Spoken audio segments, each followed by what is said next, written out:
Ayan, so hello guys, welcome back to my channel. So sa video na to ang gagawin natin ay mag-update ng setup no sa solar.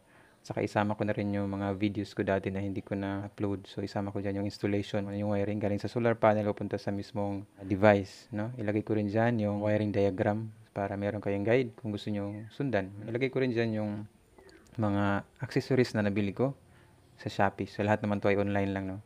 So tara. Ayan, so ito na nga po yung parcel na in-order ko sa Shopee at i-unbox na natin. So, mabilis naman sila mag-deliver guys, no? Mamount lang ng mga sa 3 days. 3 to 5 days yung kanilang ano. Pag sa Luzon lang. Pag sa Mindanao baka medyo matagal konti. Pero legit sila guys. Talagang well packed, no? Yun, no? Safe na safe. At madaming mga nakalagay na caution sa labas na huwag ibagsak, salamin. So, which is good. So, yun yung una kong order, dalawa. At nag-add pa ako ng isa. Kaya naging tatlo na yung solar panel ko sa taas. Total of 450 watts. Kasi 150 watts yung bawat isa. Ayan. So, ito yung mga accessories na wire. Binili kong mga breakers. At saka ito yung transfer switch, manual transfer switch. Para kung gusto ko i-connect si Meralco, on ko lang ganyan. Tapos kung ito naman yung galing dito sa UPS, no? Yan, pag i-on ko siya, automatic bababa ito. Hindi mo rin ito ma-on pagka meron to, naka-on to. Iwan mo na siya bago i-on. Yan. Ito naman yung ibang ano dito ay DC para makat ko yung galing sa solar.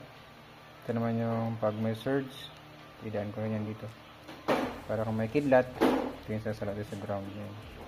Tapos ito naman AC extra ano lang to, switch para dun sa out. Ito naman regulator ng voltage ng AC. So kung may bigla ang brown out, automatic din na i-control niya. Pagbalik ng kuryente hindi siya mag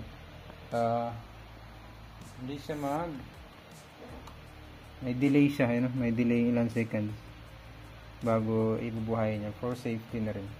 Yan, pag naka-connect sa Meralco, no? Yan. This is very good, extra protection. Yan. So tama-tama dito guys.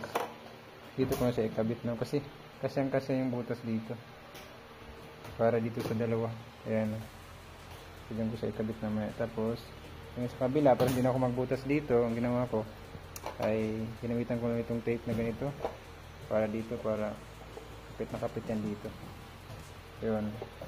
Ang mangyari pag nakabit ko na siya dito, ayan, ayan, sukat na sukat yan dun, tama may usli doon din kung nadadaan yung wire papunta na dito.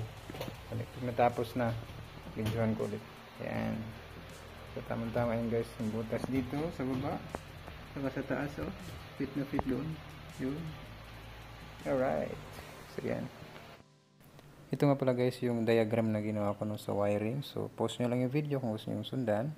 Ito naman yung actual na yan na yung wiring niya mismo. Ito naman yung nilagay kong label o yung sulat para mabilis i-troubleshoot kapag may problema. Bilisan ko lang pag-explain itong actual na wiring, no. So unahin natin dito sa pinakadulo. So ito yung grounding ng DC, no. So as you notice, naka-connect siya dito. Nakatap lang siya dito sa, ito yung galing sa solar. So ito yung wire niya, ito na yung bababa papunta dun sa grounding. Yan ito. And then ito naman yung pangalawa, ito na mismo yung breaker ng solar panel. So ito na yun siya, yung wire niya, ayan. Yung size niyan ay nakalagay dito AWG 8, no. Yan. Tapos ang out naman ito, kasi yan yung in, galing sa solar panel. Out naman ito, papunta na siya dito. Yan, ito na yung solar in, no? O, wala na problema kahit saan nyo i-tap dyan kasi ano lang naman yan, parallel. Negative, positive. Ayan, so, next naman ito. So, ito actually, magkadikit to, no? Magkasama. Ito yung manual transfer switch. So, ang wiring naman ito yung sa UPS galing, ayan. So, i-trace natin yan siya. Papunta yan siya dito. Ayan, yung out ng mismong UPS. Ayan. Sa kabila naman, ito yung galing sa Meralco. So, as you notice yan, green din yan siya, no? Yung mga wire size pala nito ay flash ko dyan. And then, yan, galing sa Meralco yan, papasok dito. Para kung i-on ko siya, automatic, bababa naman to. Kaya pati off ko rin muna to, no? So, yan yung, galing sa Meralco. Kung gusto kong i-stop, pahingahin yung UPS, purely balik sa Meralco. Or kung magka-problema yung UPS, i-on ko to para balik sa Meralco source. So, ang out naman yan, same lang yan.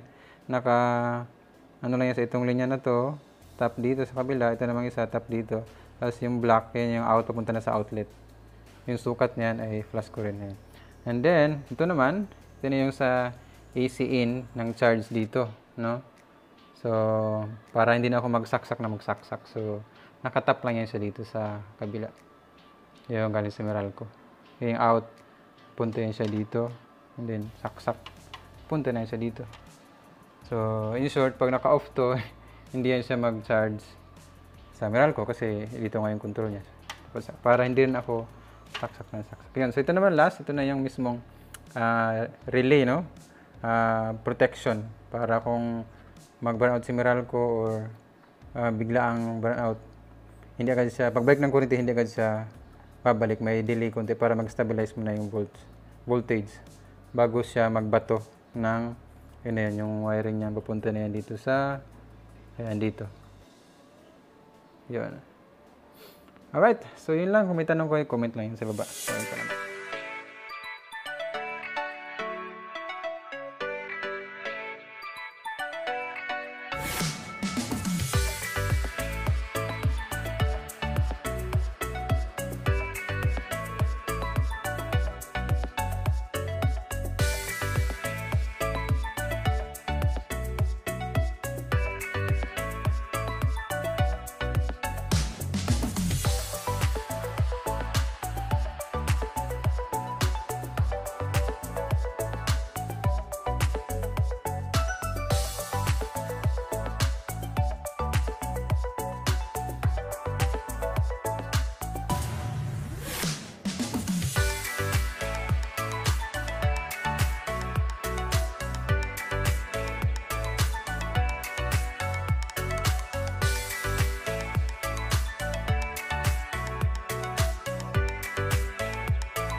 Connection, parallel lang naman to. Yan yung positive nito pag samahin lang. Yan, ito positive din dito, no? Ay, negative dyan. Yan. Next. Yun. Bulak. Yun. Yan. Parallel ang connection. Alright. Yan. Dito na yun sa baba. Isin na yun dyan. Dito sa baba mamaya. Alright. Tapos din guys. Lagyan natin yun.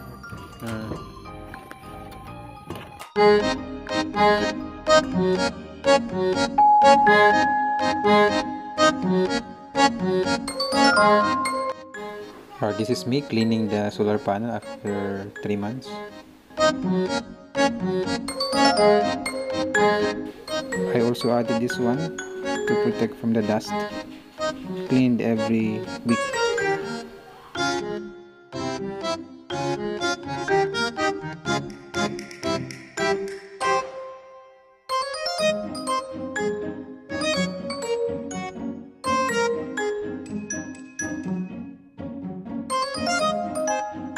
Ayan, so binuksan ko pala ito guys. Ito yung laman niya sa loob. Ayan, so naka ready na for battery. So i-tester natin. Ayan ang volt siya. So ito yung purpose ba't may tornilyo extra kasi nag-isip ko saan kaya ito ikakabit. Yung pala dito. Alright, so mag-tester tayo.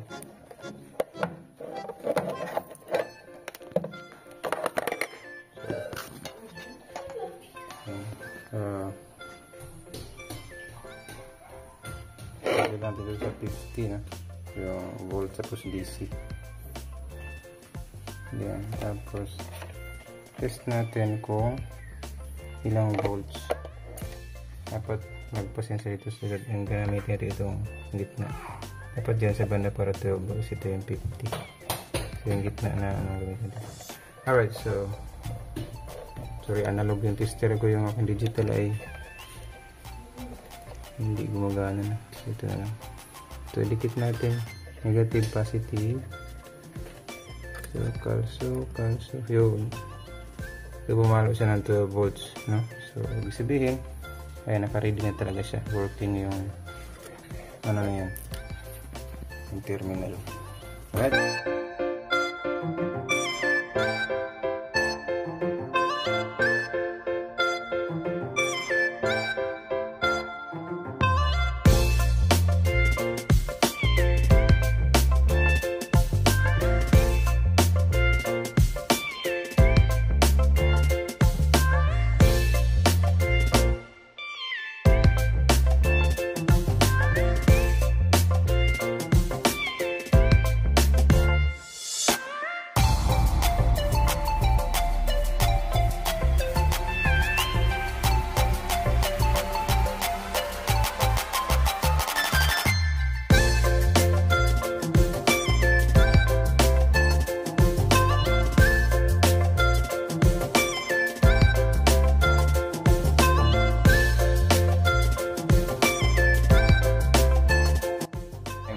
After 15 minutes, ano siya, kulo na. Kita niyo ba yung mausok-usok? Yan. Usok na siya. Yun. Alright. So, tinik ko rin yung wire kung umiinit ba siya. Umiinit na konti, pero minimal lang naman. Tolerable naman. Isipin kaya niya. Yan, wait na lang natin siyang mag-warm, no? Guys, so tumunog na siya. Naka-warm na. So this is 8:20.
A few moments later.